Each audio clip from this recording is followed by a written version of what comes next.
क्रिस्त में प्यारे भाइयों और बहनों, आप सबों को जय यीशु। क्रिस्त राजा का पर्व यानी हमारे प्यारे यीशु का प्रेम, शांति, करुणा, कृपा सदा सर्वदा आपके एवं आपके परिवार के साथ रहे। प्रिय विश्वासियों, आज सारी दुनिया में फैली माता कलीसिया बड़ी धूमधाम से हमारे मुक्तिदाता प्रभु यीशु क्रिस्त का राजा का पर्व मना रही है। राजाओं का राजा प्रभु यीशु, प्रभुओं का प्रभु हमारे प्रभु यीशु हैं। आज सारी दुनिया उसको याद करते हुए और अपने अपने गिरजाघर में बड़े धूमधाम से जुलूस निकाल कर ये घोषणा करते हैं, प्रभु यीशु क्रिस्त हमारा राजा है। जी हाँ, क्रिस्त में प्यारे भाइयों और बहनों, लेकिन ये कौन राजा है? ये किस प्रकार का राजा है? और इसी एक भजन के द्वारा मैं समझाना चाहता हूँ। राजाओं का राजा यीशु हल्लेलुया, प्रभुओं का प्रभु यीशु हल्लेलुया, राजाओं का राजा यीशु हल्लेलुया, प्रभुओं का प्रभु यीशु हल्लेलुया, जीवन देने वाला यीशु हल्लेलुया, मुक्ति देने वाला यीशु हल्लेलुया, राजाओं का राजा यीशु हल्लेलुया, प्रभुओं का प्रभु यीशु हल्लेलुया, शांति देने वाला यीशु हल्लेलुया, शक्ति देने वाले यीशु हल्लेलुया, चंगा करने वाला यीशु हल्लेलुया, छुटकारा देने वाला यीशु हल्लेलुया, न्याय करने वाला यीशु हल्लेलुया, आनंद देने वाला यीशु हल्लेलुया, राजाओं का राजा यीशु हल्लेलुया, प्रभुओं का प्रभु यीशु हल्लेलुया। जी हाँ, क्रिस्त में प्यारे भाई और बहनों, और ये संसार की दुनिया के राजा के समान नहीं, लेकिन अधिकार के साथ, घमंड के साथ शासन करने वाला परमेश्वर नहीं, लोगों को दुख तकलीफ देने वाला राजा नहीं, बल्कि हमारा यीशु क्रिस्त राजाओं का राजा, जीवन देने वाला है, मुक्ति देने वाला है, शक्ति देने वाला, शांति देने वाला, चंगाई करने वाला, न्याय दिलाने वाला और जल्द ये आने वाला राजा है। इसलिए प्रभु का राजाओं का राजा, प्रभुओं का प्रभु कहा जाता है। जी हाँ, कृष्ण में प्यारे भाई और बहनों, यदि दुनिया के इतिहास के पन्नों को पलट कर देखें, वहाँ पता चलेगा कि और किंग्स या राजा का मतलब शासन करने वाला है, अपना अधिकार को दिखाने वाला है और सत्ता के लिए भूखे प्यासे रखते हैं और सत्ता पाने के लिए कुछ भी करने के लिए, मर मिटने के लिए भी तैयार हो जाते हैं ये संसार के राजा। लेकिन वो राजा किसी से डरने वाला नहीं है, बल्कि हुक्म चलाने वाले हैं। लेकिन किस अधिकार एवं घमंड के कारण कोई भी हद को पार करने वाला है ये संसार का राजा, अपनी स्वार्थी के लिए और अपने कुटुंब के लिए कुछ कमाने की और योजना कमाने की वो लालच रहता है, कोई भी तरीकों को अपना लेते हैं। आजकल के नेता पीपल ओरिएंटेड नहीं, बल्कि सेल्फ सेंटर्ड, सेल्फ ओरिएंटेड नेता है या परिवार ओरिएंटेड नेता रहता है। लेकिन मुक्ति विधान के इतिहास में, इज़राइल लोगों के इतिहास को देखते समय, दाऊद राजा और एसेकियल राजा और कुछ गिने चुने राजाओं को छोड़कर बाकी राजा लोग अधिकार के लिए भूखे थे, घमंड थे, जनता की परवाह नहीं करते थे। उदाहरण के लिए इज़राइल के फर्स्ट राजा या किंग सॉल और के बारे में हमने देखा, और एक लापरवाही राजा था जो लोगों की या प्रजा के प्रति उनके लगाव नहीं था। लेकिन आज की दुनिया में और इस प्रकार के राजाओं को देखने को मिलता है। The world needs today a democratic leader, a democratic king. लोगों की सत्ता एवं अपनी प्रजा की ज़रूरतों को ख्याल करने वाला राजा की ज़रूरत है। जी हाँ, क्रिस्त में प्यारे भाइयों और बहनों, आज जिन राजा का आज त्यौहार हम मना रहे हैं वह वही राजा है जो अपनी प्रजा के लिए अपने सारा जीवन निछावर करने वाला और एक राजा है। और वही राजा से जो कुछ हम मांगे वो हमें प्रदान करने के लिए तैयार रहता है। वह है हमारे प्रभु यीशु क्रिस्त। प्रिय विश्वासियों, आज की दुनिया में हम देखने को मिलता है कि हर एक राज्य के राष्ट्रपति या प्रेसिडेंट और प्राइम मिनिस्टर हमेशा सब अपने अपने ताकत को बढ़ाने के लिए, अपने फौजी को विस्तार करने के लिए करोड़ों अरबों रुपया खर्च कर देते हैं। लेकिन हमारे प्रभु यीशु क्रिस्त के पास ना तलवार था, ना कुछ बॉफर्स थे, ना कुछ अन्य कोई जेट प्लेन है जो लड़ाकू विमान नहीं है। लेकिन फिर भी प्रभु यीशु को इस दुनिया के संसार के राजाओं का राजा, प्रभुओं का प्रभु कहा जाता है। क्रिस्त में प्यारे भाइयों और बहनों, जहां आज के संसार में हर देश के नेता जो अपने सत्ता के लिए भूखे प्यासे हैं, और इन परिस्थिति में प्रभु यीशु क्रिस्त का राजा का पर्व और मनाना कितना उचित है। जी हाँ, क्रिस्त में प्यारे भाई और बहनों, आज माता कलीसिया प्रभु यीशु का क्रिस्त राजा का पर्व मना रही है। आज के तीनों पाठों क्रिस्त राजा एवं उनके राज्य के बारे में बतलाता है।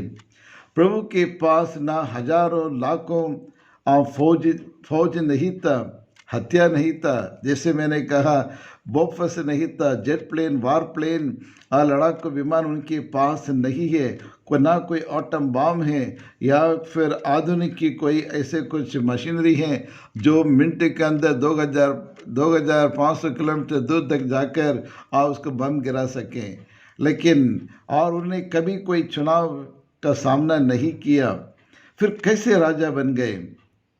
कौन सा अधिकार है, कौन सा सत्ता है उनके पास? आइए इसके बारे में मनन चिंतन करें।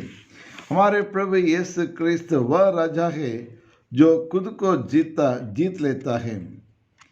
हमारे ईश्वर, हमारे प्रभु यीशु ऐसा वह एक राजा है जो खुद को जीत लेता है।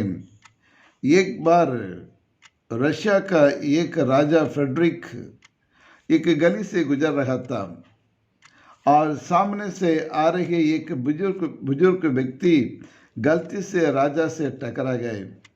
तुरंत राजा ने उनसे पूछा कि आप कौन हैं?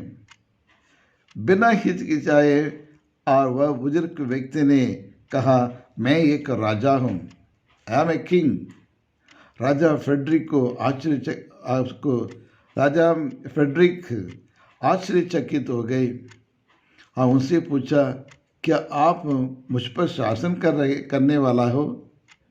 विदाउट एनी हेजिटेशन उस बुजुर्ग व्यक्ति ने कहा, नहीं महाराज, नहीं, मैं खुद पर शासन करता हूँ, आई रूल माई सेल्फ।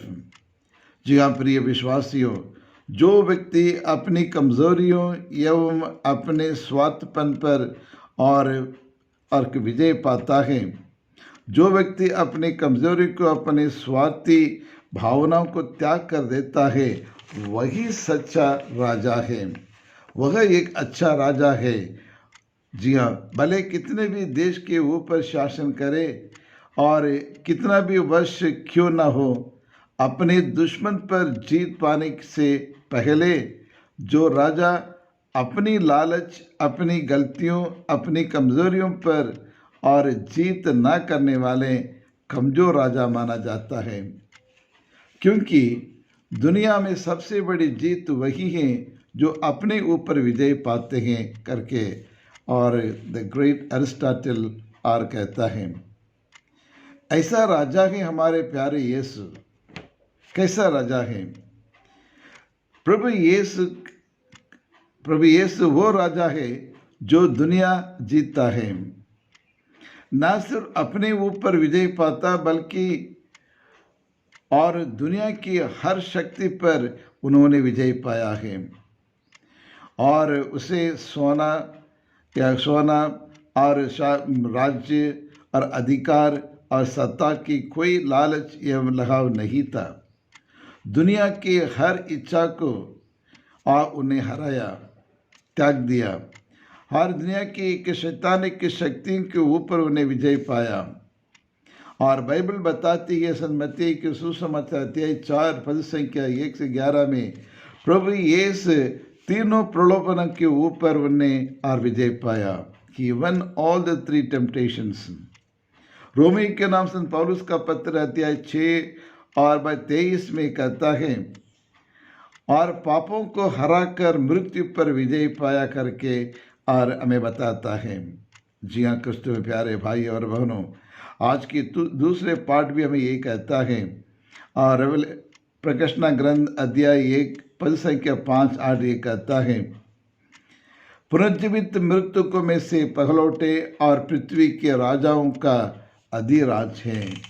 जी हाँ क्रिस्तु में प्यारे भाई और बहनों, हमारे प्रभु यीशु क्रिस्त एक साधारण एक मामूली राजा नहीं है।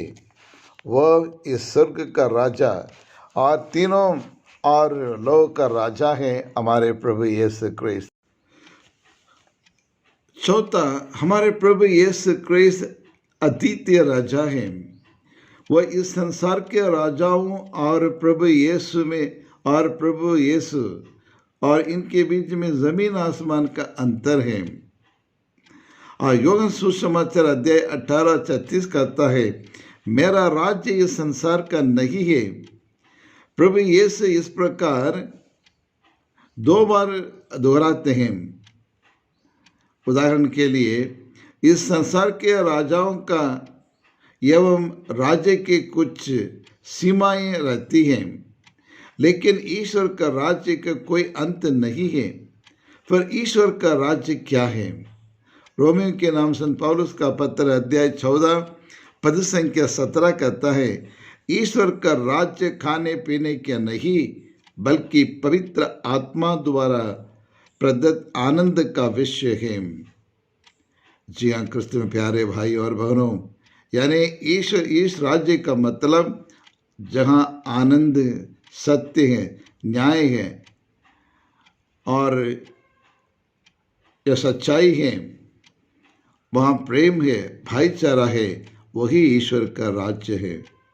और दूसरे शब्द में ये कह सकते हैं, ईश्वर का राज्य आनंद, सत्य, न्याय पर आधारित है। जी हाँ क्रिस्त में प्यारे भाई और बहनों, सामाजिक राजा, इस संसारिक राजा प्रजा को बलि चढ़ाते हैं और अपने जीवन को बचाने के लिए, अपना सत्ता बचाने के लिए लोगों को बलि चढ़ा देते हैं। लेकिन हमारे प्रभु यीशु अपने आप को बलि चढ़ाया। इसलिए योहन सुसमाचार अध्याय 10 और 18 कहता है कि मैं स्वयं उसे अर्पित करता हूँ ताकि आपको भरपूर जीवन मिले। यानी हमारे प्रभु यीशु क्रिस्त मनुष्य जाति को, हमें से हर एक मनुष्य को जीवन देने के लिए, एक साधारण जीवन नहीं, एक अच्छा जीवन देने के लिए, एक भरपूर जीवन देने के लिए वह अपने आप को त्याग किया, अपने जीवन को उन्हें गंवाया। क्रिस्त में प्यारे भाई और बहनों, लेकिन ये संसार के राजा इस प्रकार नहीं करते हैं, सेल्फिश रहते हैं, अपने और अपने लोगों के बारे में, अपने कुछ लोगों के बारे में सोच विचार करते हैं, लेकिन सारी जनता की सेवा करने के लिए तैयार नहीं रहते हैं। जी हाँ प्रिय विश्वासियों, इस संसार में राजा के पास, इस संसार के राजा के पास लोग जाते हैं, यानी उनके प्रजा राजा की ओर जाते हैं और कुछ पाने के लिए।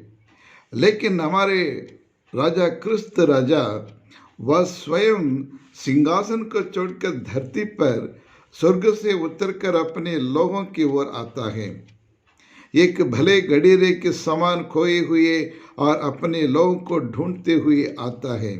इसलिए मनुष्य के बीच रहने के लिए मनुष्य धारण करके इस संसार में और पैदा हुए हैं, ताकि हमारे बीच में रहकर हमें हमारी सेवा कर सकें।